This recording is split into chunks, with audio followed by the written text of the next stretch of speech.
Android 16 codename is still based on an unusual Puffy pastry, but it might not make it to the general public.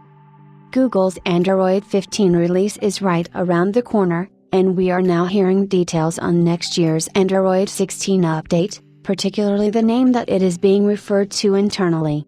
Based on the company's recent trends, the search engine giant has stopped using dessert names for its latest software updates, but this does not mean that the company has entirely foregone its approach to naming Android builds after desserts. It is now being reported that Android 16 is internally codenamed baklava, which is a popular puff pastry dessert.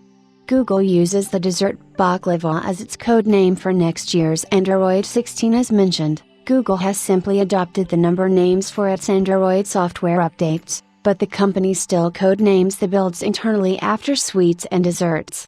For instance, the forthcoming Android 15 update was internally referred to as vanilla ice cream, and next year's Android 16 update could be called baklava. The news was shared by developer Team 58 who discovered the name in the OSP code, via Android Authority.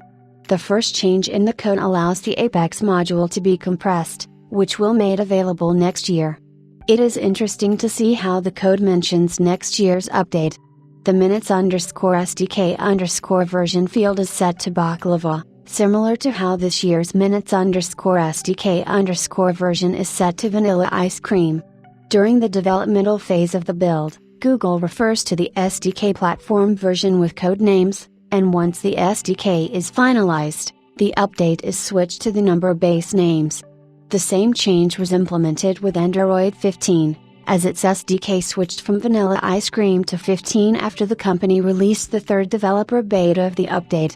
This gives us evidence that the Android 16 build will be called baklava, but the name will not be used in the company's marketing material as it is only for internal or developer use.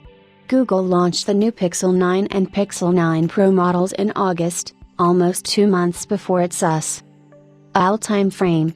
While it is a refreshing change to see the devices coming early, the company should have also released the Android 15 update. This was the first time the company introduced new flagship Pixel phones running last year's Android 14 build. We are expecting the company to officially release Android 15 to the general public on October 15th, but the dates have not yet been finalized. You can also check out the list of compatible devices that will get Android 15 later this month. We will keep you updated when the update is released, so be sure to keep an eye out.